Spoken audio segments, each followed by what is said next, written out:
Hello friends, in the last part I discussed the inadequacies of classical physics.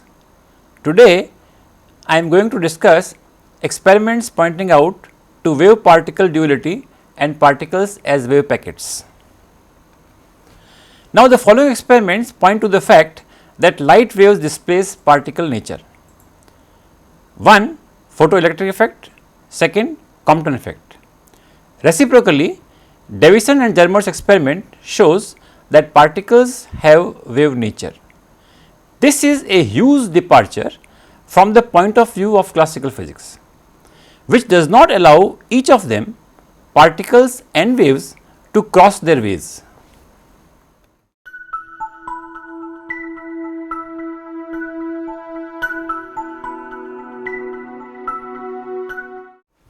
Now, this is the setup for photoelectric effect. What is happening here is that ultraviolet light falls on photosensitive plate and electrons are emitted at A.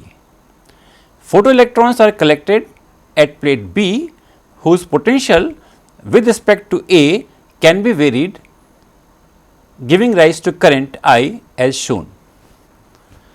Now, let us see what are the characteristics of photoelectric experiment which are unexplainable from classical physics.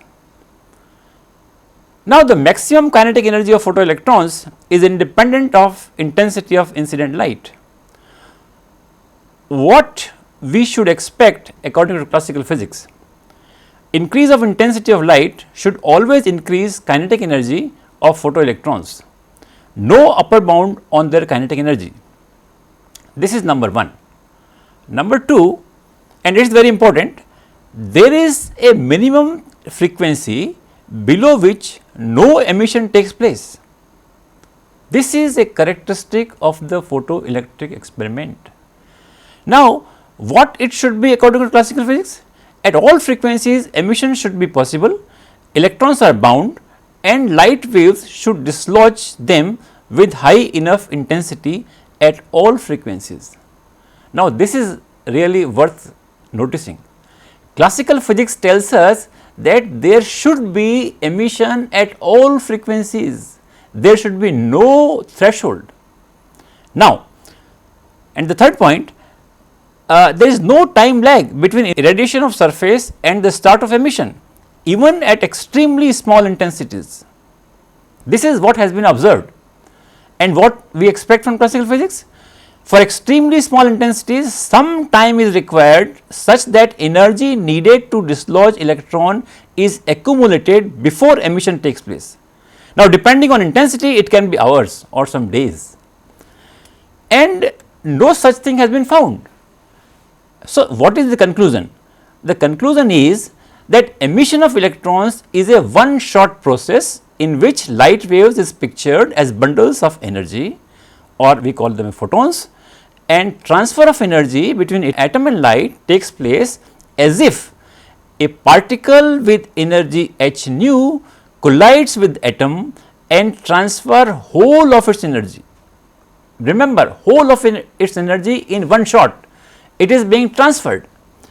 Here h is Planck's constant and nu is the frequency of light. This is what we say light displays particle like nature. This is very important, and this is the conclusion, that light displays particle like nature. If we put it mathematically, then the energy balance is that h nu, which is the energy carried by photon, partly it has gone to h nu 0, which is the minimum binding energy of electron, and the rest of it is kinetic energy of electron, and there is no emission if nu is less than nu 0. This is the conclusion, and this supports the particle nature of light.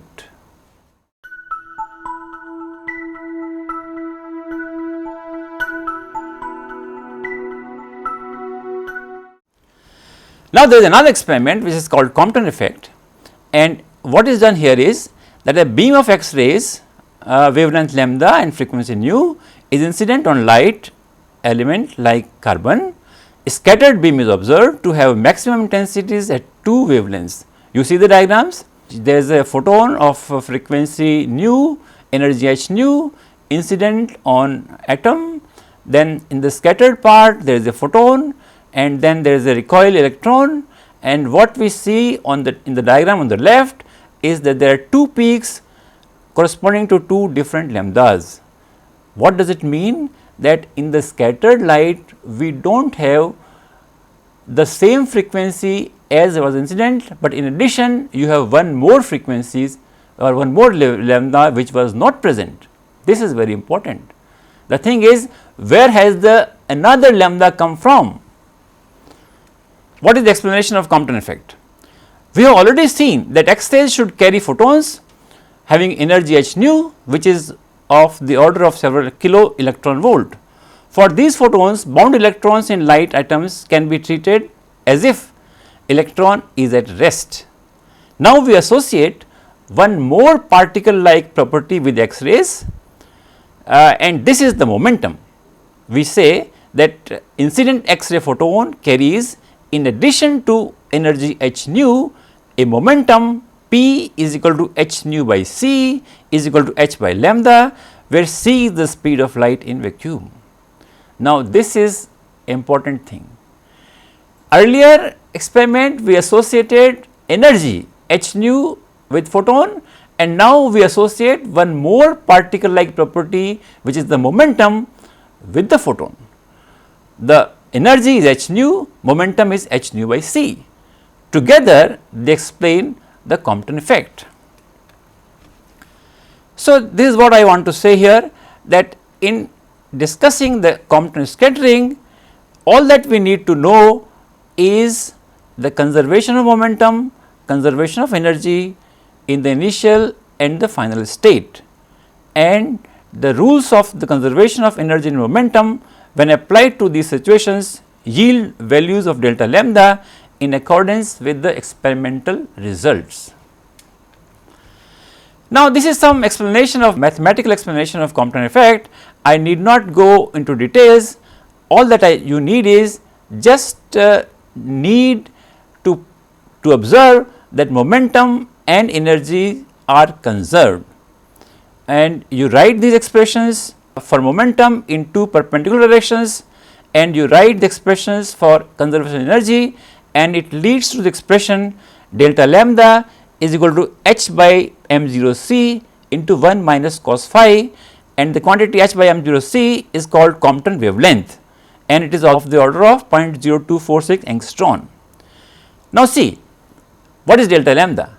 Delta lambda is the shift of wavelength from the original value, and this is the Compton effect. And you see, it is depending on phi. What is phi? Phi is the angle of scattering, where you are observing the light. You are observing the light at an angle of phi from the incident direction, and you are seeing a different lambda there, and the delta lambda there is just 1 minus cos phi times h by m0 c, which is the Compton wavelength. Now what is the lesson from photoelectric effect and Compton effect?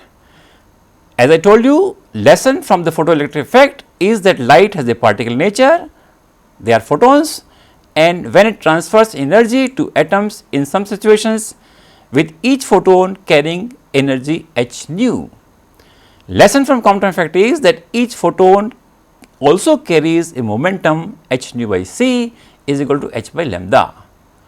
So you picture light as particles, these particles are photons, photons carry energy h nu, photons carry momentum h nu by c. This is the conclusion from these two experiments. So essentially it means that in some situations like these, when matter interacts with light, then there is a transfer of energy, there is a transfer of momentum mediated by photons, with the photons carrying energy h nu and the momentum h nu by c. And essentially it means that light has a particle nature, and it has been corroborated by many experiments performed thereafter. Now what is the Broglie hypothesis?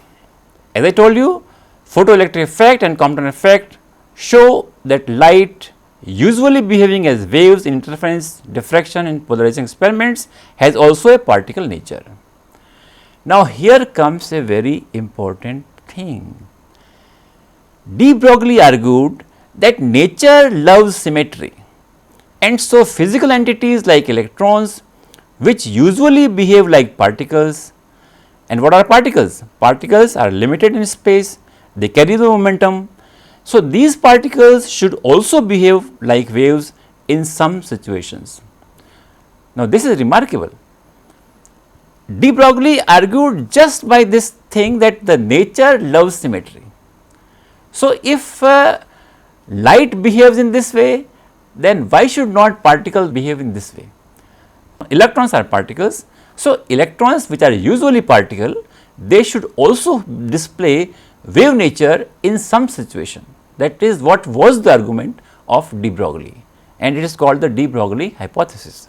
So, according to this hypothesis, he said that the wavelength associated with the particle carrying momentum p is lambda is equal to h by p. Now, mark one thing, this is the same expression as is there for the photons. We have seen already that the photons lambda is equal to h by p holds.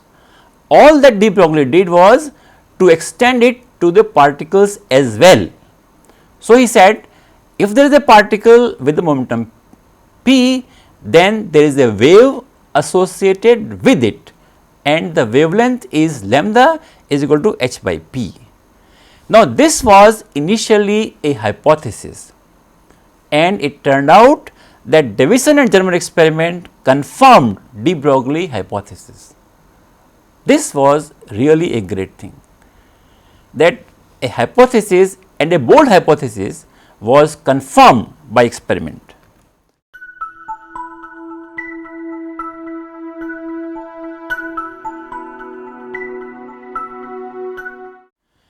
It is a setup for the Davison-Germer experiment.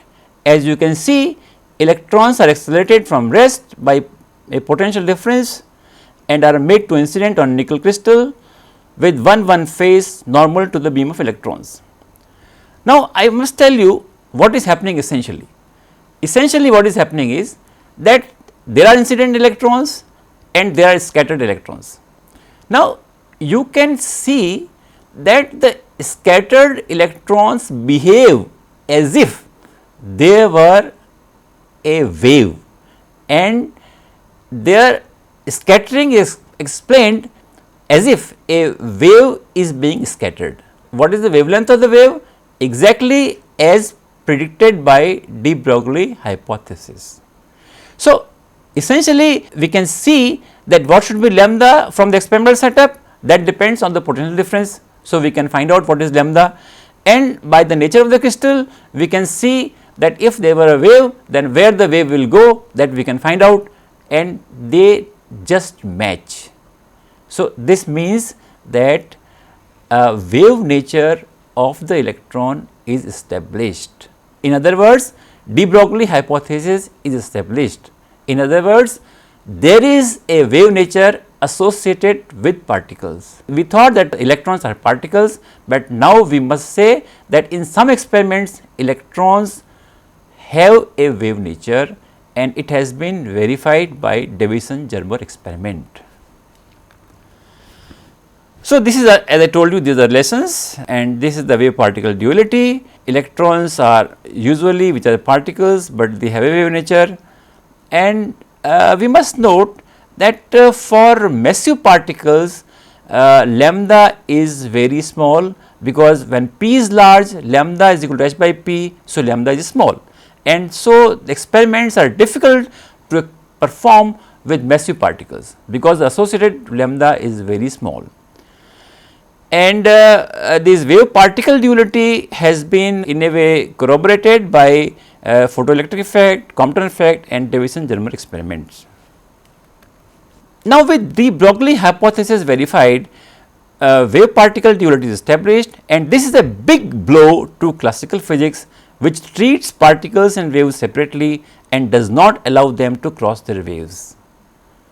Now, you see here the waves are not always wave, particles are not always particles. So, this is the duality. This has been confirmed by experiments.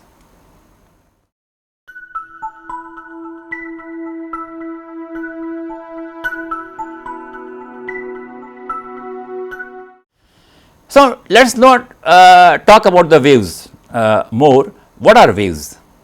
What is phase velocity? What is group velocity? Now, we see around us particles which constitute matter. We also experience waves, waves of motion, light waves, sound waves. According to classical physics, particle is a particle and wave is a wave. So, for example, electron is always electrons, light is always a wave. Then, how do we describe a wave mathematically? In this diagram, a disturbance y is equal to f t is created at origin, and we ask the question, what is disturbance at the point x at the time t?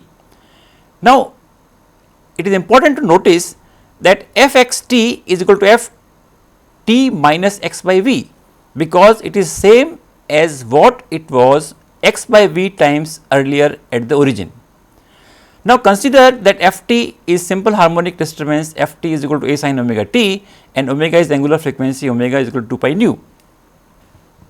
If you put them together, then y is equal to f x t is equal to a sin omega t minus x by v is equal to a sin omega t minus omega x by v. Here we introduce a constant called propagation constant k, and we write y is equal to a sin omega t minus kx. Now, this form is important, y is equal to a sin omega t minus kx. It describes a harmonic wave travelling along positive x direction with propagation constant k. So, a wave is characterized by amplitude a, propagation constant k, intensity of waves is proportional to a square. So, I have introduced a term k which is propagation constant, and it depends on lambda. This is the diagram I told you earlier, that the disturbance is at x is equal to 0, it reaches up to x, and the form is y is equal to a sin omega t minus kx.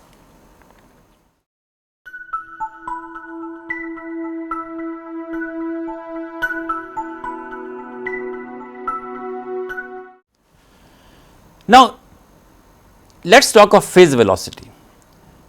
What is a phase? Y is equal to a sin omega t minus kx, the phase term is omega t minus kx. If I put omega t minus kx is equal to constant and differentiate this with respect to time, I get dx by dt is equal to omega by k, and it means that plane of constant phase moves with the speed omega by k. This is called phase velocity Vp, and I have Vp is equal to omega by k. This is important. So, I have said that there is a velocity, phase velocity Vp is equal to omega by k. It is the velocity with which the planes of constant phase move. Then what is called group velocity? If it were a pure sinusoidal wave, y is equal to a sin omega t minus kx, it extends from x is equal to minus infinity to x is equal to plus infinity at a fixed time t. It has no beginning, it has no end. Now, what happens when we superpose two waves with slightly different k and omega? Here is some mathematics. I just tell you that you take two waves, one with omega, another with omega plus delta omega, one with k, another with k plus delta k. You add them up, and what you get is a wave with varying amplitude 2a cos t delta omega minus x delta k. Essentially, what is happening? I am just superposing two waves with slightly different frequencies, slightly different k. All that I get is same kind of wave, but with the amplitude which varies with time and x. There is a varying amplitude. Now, this varying amplitude also moves with some characteristic velocity, and here I have shown that this velocity with which the maximum of the varying amplitude moves is V g is equal to delta omega by delta k, and this is what I call group velocity. So, what is group velocity? It is the velocity with which the maximum moves. Earlier I had the phase velocity, it was the velocity with which the planes of constant phase move. It is a group velocity in which the maximum amplitude moves with certain characteristic velocity, it is delta omega by delta k. So, these are some details, and what we should note is that phase is a mathematical concept. So, phase velocity is not a measurable quantity, but group velocity is a measurable quantity. For a dispersion less medium, both are equal. By dispersion less, I mean that Vp, the phase velocity, should not depend on lambda, then I call it as dispersion less. So, for the dispersion less medium, Vp and Vg are equal, otherwise they are related by Vg is equal to Vp minus lambda dVp by d lambda. So, essentially I have Vg is equal to d omega by dk, which is the group velocity associated with two waves which have slightly different omega, slightly different k. Now, what is a wave packet? A wave packet has a finite extension in space, and let us call it delta x. You see in the diagram that the wave amplitude is 0 beyond a certain length delta x. So, this is what is called the length of the wave.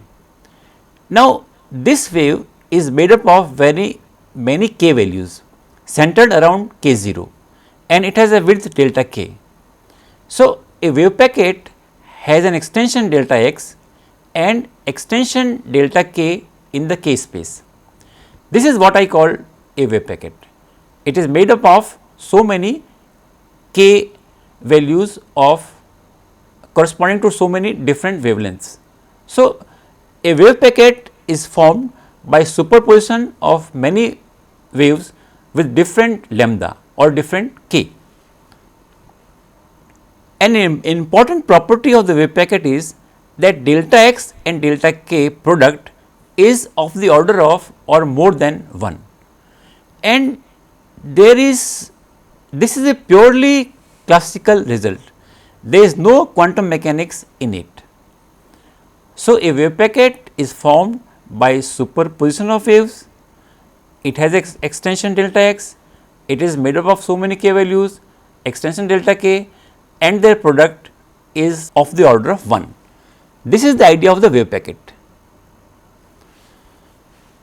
So, when we say that there is a particle and it has a wave nature and the particle is moving, then essentially what is happening is that it is the packet which is moving, and the packet is moving with the speed which is called the group velocity.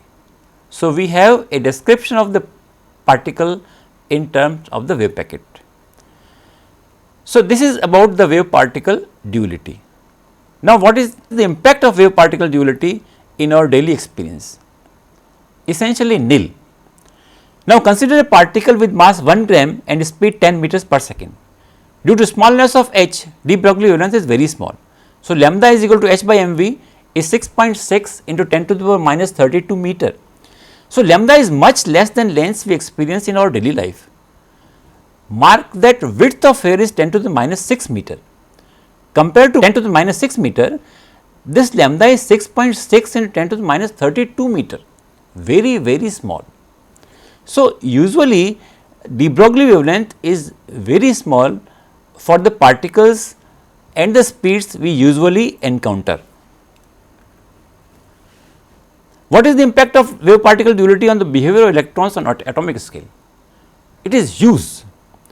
For electron in the ground state, kinetic energy is of the order of binding energy, which is 13.6 electron volt, and from this the momentum p can be estimated, and we have lambda is equal to h by p is equal to of the order of 1 angstrom.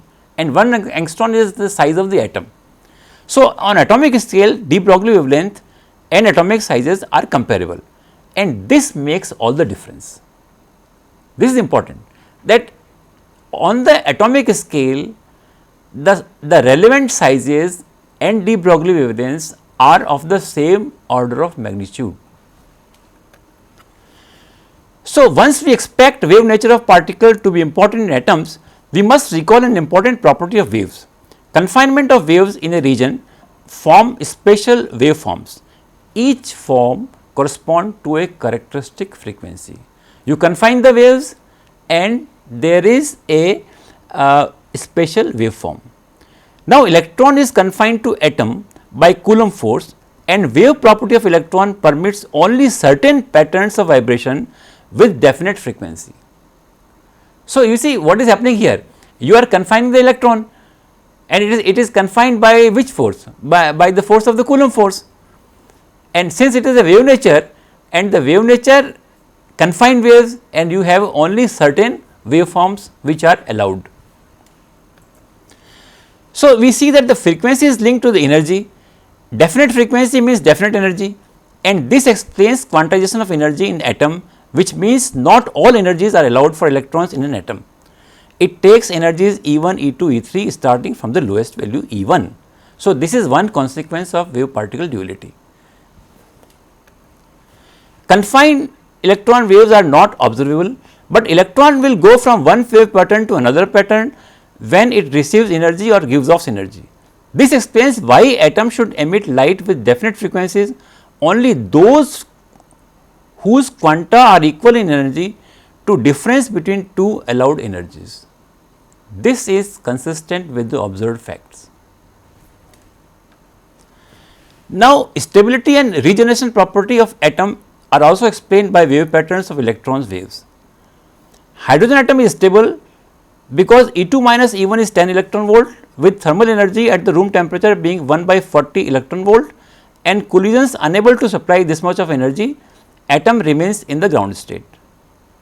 You see, once you say that there is a pattern and this pattern will not change unless you give it the required energy, and you can't give it this much energy because it is just simply not available. The collisions will not provide it because it is the 1 by 40 electron volts and you need 10 electron volt. So, what is happening is that collisions do distort the system state, but once collision or perturbations are over, atom reverts back to its original pattern or state because no other pattern is available. So, that explains the stability and regenerative property of atom. Now, wave particle duality points to a new form of reality which does not exist in classical physics. We call this a quantum state. Electron in hydrogen atom is in a quantum state. It is not a particle because it has a wave nature, and it is also not a wave because it vibrates in a pattern. Its intensity is fixed and you never have half electron. Classical state was described in terms of properties which we can directly experience, like position, velocity, force and fields. This is no longer the case with quantum state.